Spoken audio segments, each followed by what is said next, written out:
Well, every now and then we get a request that pivots off another quick tip we did, and that's what this one is. A quick tip 502 was foliage in the forest. And this person says, will you do a quick tip on how to detail the leaves after the first light shadow process? Yeah, I think I might surprise you a little bit, okay?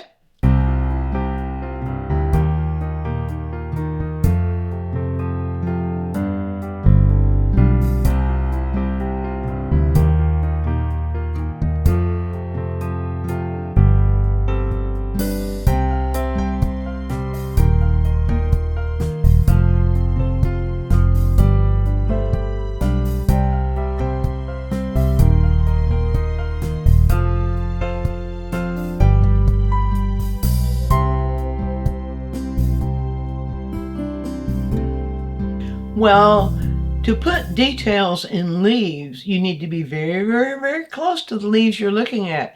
You know, we think of things too much in terms of detail, when the whole process of painting is about how images appear within light and shadow, and also how images appear whether our eyes are close to the image or whether our eyes are further from the image. If leaves are in the distance, we don't see the detail on those leaves that we would see if the leaves are very close to us.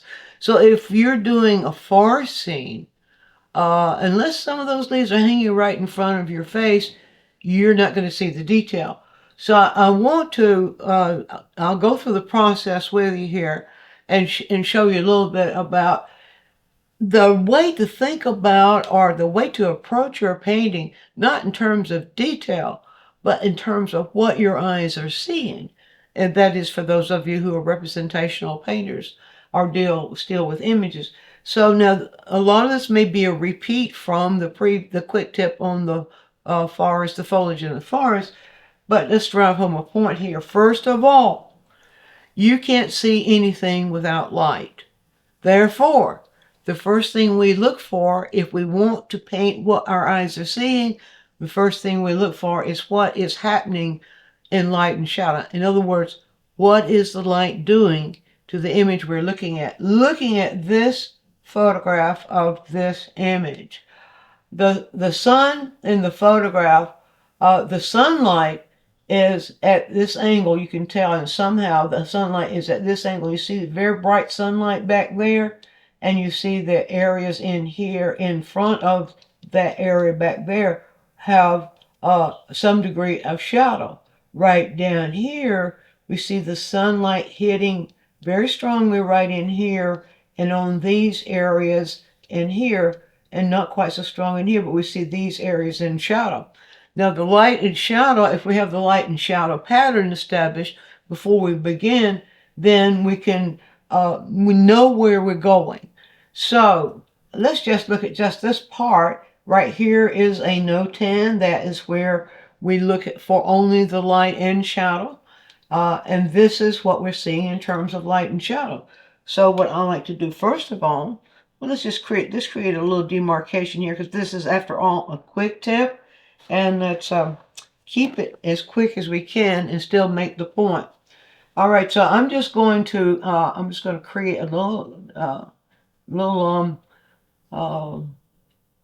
area of demarcation here that will be pretty much what we're looking at there. Now, if we're looking in the shadow areas there, we can use just a light wash on our brush, or we can use something like a Tombow pen. We've talked about that in several other quick tips. You see what I'm doing here? All I'm doing is indicating where I'm seeing shadow, right in here. Where am I seeing shadow? And I'm doing that very generally now in this step, because that's all I want.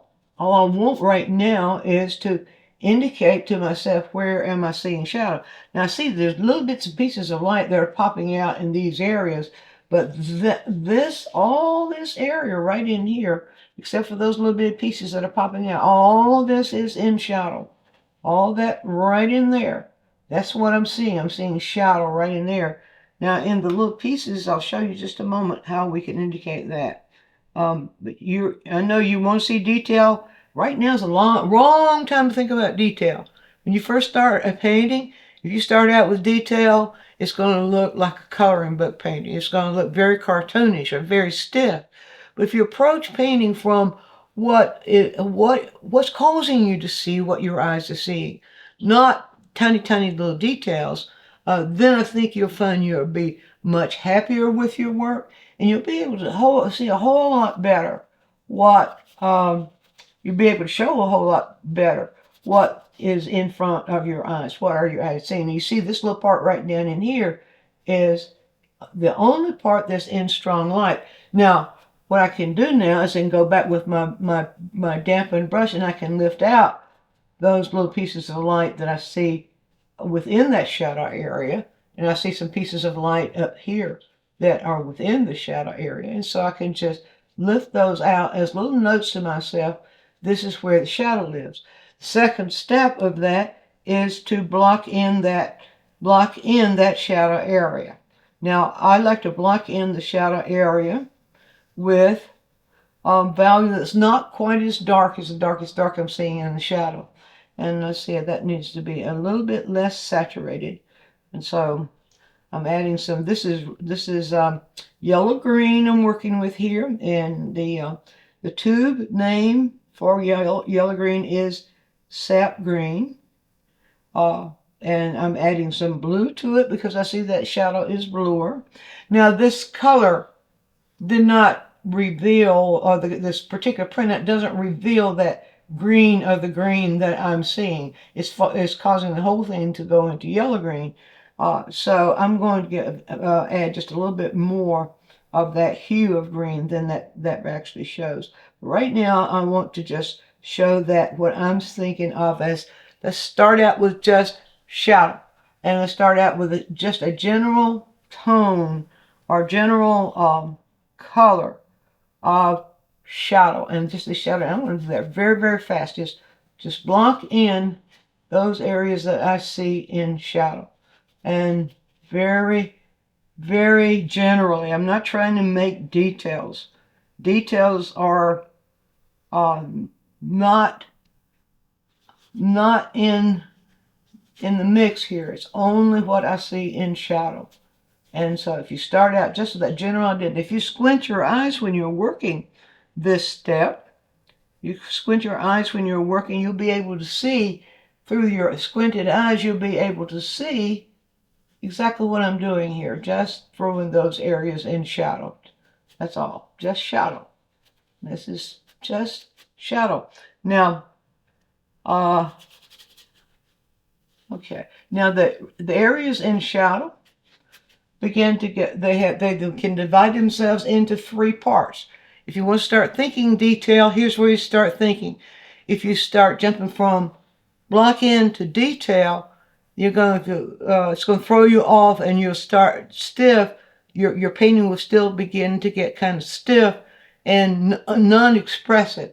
So now at this point, let's look at shadow as deep, moderate, shallow. Where do we see deep shadow? Where do we see moderate shadow? And where do we see shallow shadow? And so now this is what I'm beginning to look for. So I'm seeing the shadow it looks like it's very deep in this area right in here. Looks like it's getting a little bit more moderate right there. And so I'll get that shadow area a little bit lighter as it's getting a little bit more moderate right in here. Just a little bit lighter. It's a gradual change we see as shadow goes in from deep to moderate. And then the shadow area will vary according to where the shadow is located. Sometimes we might not see the full range of shadowness as it's coming down in this area here. I'm seeing that get just a little darker, so I'll make that a little bit more like a deep shadow. There you see it's getting a little darker as it comes down. So I'll make it just a little bit more like deep shadow right in here. And then let's get that up. As it's going up there, the shadow part begins to get a little lighter. So there's shallow, not too shallow yet, moderate shadow, and deep shadow. So let me just quickly throw that in. I'm going to try to do this very quick here because I want to make the point for you, I'm going to give you the guidance so that you can look at any forest scene and find these things. They is in the area they're seeing. You can find them, and you can paint them yourself. You don't have to copy me. I advise against that concept of copying what the teacher is doing, because when you're doing that, you're not really learning. You're simply copying.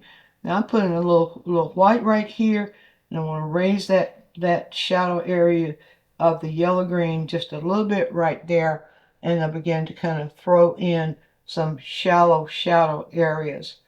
Let's raise it just a little bit more, and just a little bit more.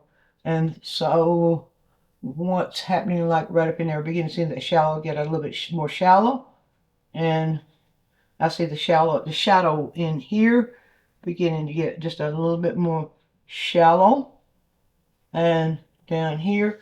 Now let's see, we've got mostly light down here. We've got a little bit of shallow shadow area right down in here in this little corner, a little bit of shallow shadow. And you see with some in that shallow shadow there is some deep. So just painting the values of the shadow as you see it is the way to go, no matter what your style of painting. That will guide you. If you're taking that attitude, that will guide you through the scene. And by doing that, you're painting more generally and not so specific, and you can build the scene then. You can build the paint of the scene. You do this with acrylic. You could do it with you approach it a little different in watercolor. You can do this analysis like this with pastel. You can do it. Let's see, what am I doing? Okay, the light. I was trying to make for the light in there. Now, painting the shadow to give myself a foundation for what's coming next, and that is light. Now, when I'm seeing in light, I'm seeing a transition or a middle value of light. You usually call that a transition value or halftone 4 or 3. Halftone 3. Some people call it halftone 4. But if you think of light in terms of halftones and shadows in terms of those 3 areas of deep, moderate, and shallow, then you begin to distinguish the values of those things. All right, so this begins to get now, begins to express what we're seeing in the lighter areas. And in those lighter areas now, gradually beginning to give the light. Let's just pull that in right in here. You see it right there. And we see this area right in here getting a little lighter. So let's gradually get that a little lighter. Now it's beginning, when we're working in the light areas like this, it's beginning to get us closer to what you call detail. You see, by creating those value contrasts that show us the difference between light and shadow.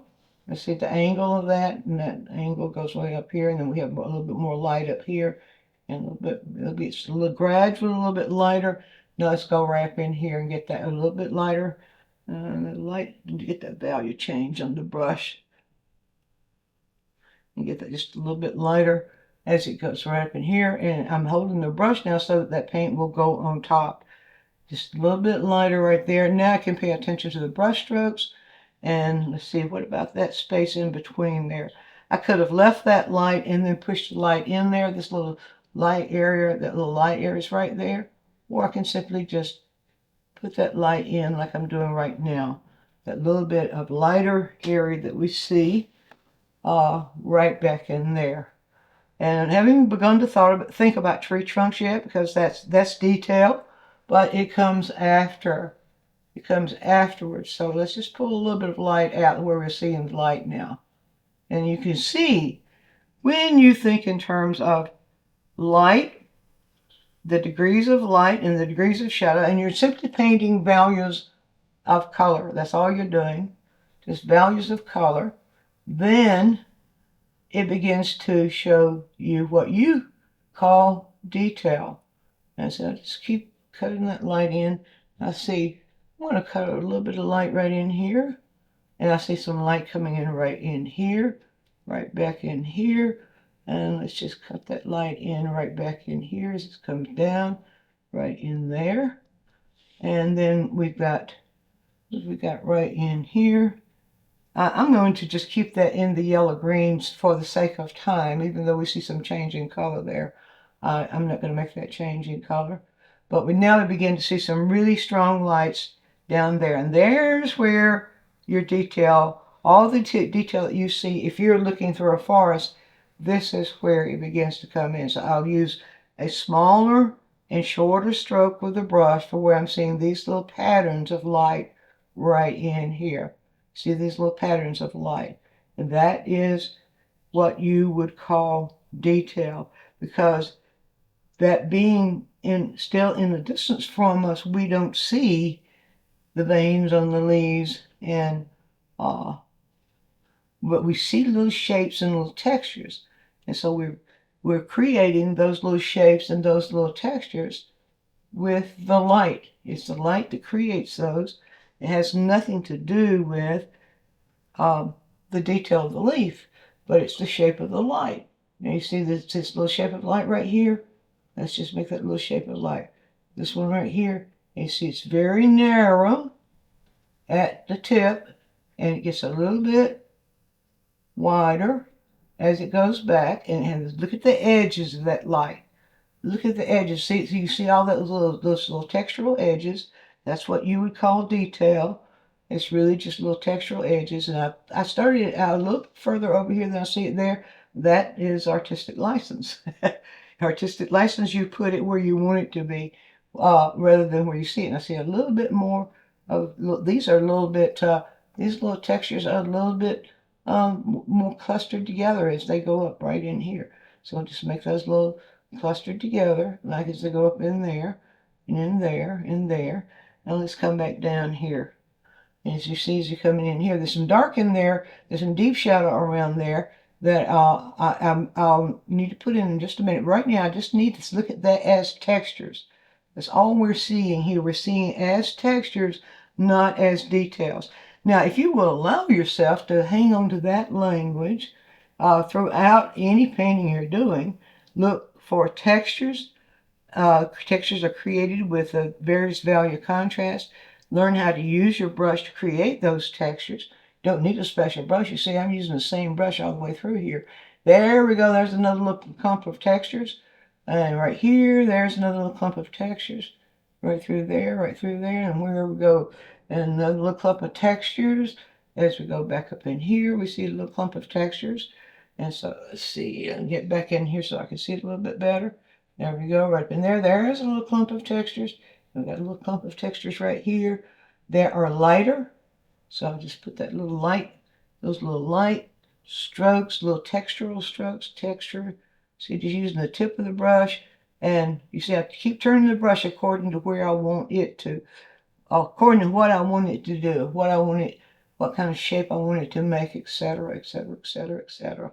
Now, those textures we see back there are not quite so light. They're a little bit darker. They are what we call low light, or there's another, you can call it halftone free, but that means that there's some light rays hitting, but not very strong right back in here. You see, those little textures are a little bit lighter, and a little darker rather, a little bit darker. And so I'll just get those light rays we see right in here.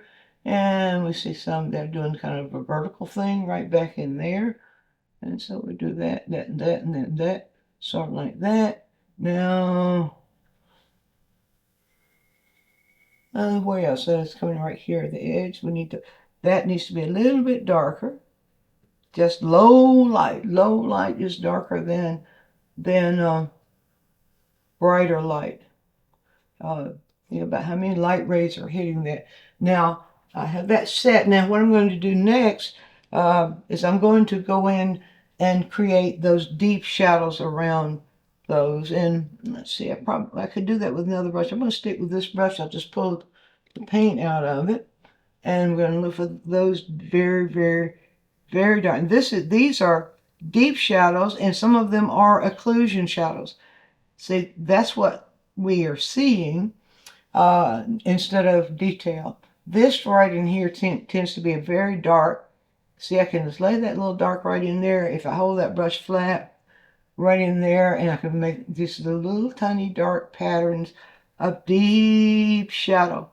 Or an occlusion shadow is a shadow which has shut out all the light. It's the darkest shadow of all. And then it becomes, after a little bit of ambient light allows you to see a little bit more of what's in there, that becomes a deep shadow. And when it's very, very dark, but you can still see a little bit of the stuff in there, it's a deep shadow. And that's what I'm putting in right now. And that you would call, that would be something that you call a detail. Now there are some people who insist on more academic language that would call that emphasis, and it is kind of emphasis, but it's that deep shadow that is creating the emphasis. Okay, so now there's the detail for you. See, it's not showing the veins of leaves because we don't see those, but what it is showing you is showing you those little bitty occlusion shadows that are in between those lights, right in there. So let's just get enough of those little occlusion shadows in there to show you what I'm talking about right in there. As we get those little occlusion shadows in, you see, then you begin to feel that more as detail. So keeping your language and your thoughts within the light and shadow language can then guide you. You see, there's more of that deep shadow and those little occlusion shadows. That kind of language will guide you to paint what your eyes are seeing, rather than to try to think of. If you start thinking, if your head, your thoughts start saying to you leaves or trees or anything like that, it's going to throw you off and you won't be able to see, because whatever we're thinking is what we see. So if we're thinking about trees and leaves, that's what we see, that's what we're going to look for, but it doesn't tell us what to do. What we want to do is to train our thoughts to tell us what to do. And if we're looking at that in terms of the kind of shadow we're seeing, is it deep? Is it occlusion? Is it deep? Is it moderate? That tells us something about what we're seeing. And if we say deep, we know it's dark. And then that tells us to make it darker. And that's all in the world I'm doing right now. It's what you call detail. I'm calling it shadow. And now we see some shadow on what we call tree trunks. I made one right there because I saw it. I wasn't thinking tree trunk. I just saw that shape and my brush made it. And so now I'll look for those shapes and I'll see what the color does there. It changes a bit from the green to, I'm calling it red, more red violet, very desaturated red violet. But don't want to get too deep into that kind of language right now, because I want to stick to the language that will guide you through to doing what you call detail. But it's not, if you call it detail, you don't see what it is. All right, I'm seeing those little shapes of tree trunks behind that light, all those light shapes. And so if it's behind, then I'm just going to go through and just put those little dark verticals that are in that red violet, dark red violet. They fall more like deep shadow, and in some cases, well, not really occlusion, just more deep shadow. I'm just putting them where I see them. Just that. A lot of people will just take their brush and go, they say tree, so make a stroke, and it doesn't look right. And then you wonder what I do about that. Okay, I'm coming over here and seeing something a little bit more. And I'm going to take a little artistic license. I'm going to allow my eye to go up and pick up something I'm seeing above my little diagram there, my little line of demarcation. I'm just going up there and pick up a little bit of that because I think I need it right there. And we can then that helps to give clarity to the rest of the piece. And just kind of that shape, that dark vertical shape is not all over. I'm just seeing it in places behind all that other textural stuff. And I see another one right there too. So just go and just pull that up. I see it coming out right up there. And let's see, I'm seeing some deep shadow down there, right down in here, right behind that light, right behind it. And so I'll just pull that deep shadow in right behind that light. And if I'm holding my brush flat like this, and if I've got the paint on the back of the brush, the paint will go around, and this is oil paint, and well, if you're painting in acrylic, that area will probably already be dry, so that makes that easier to do. But now you see right here what that does is reveal what you would call detail. I'm calling it texture. Texture created with light and shadow. That's all that's revealing right in there.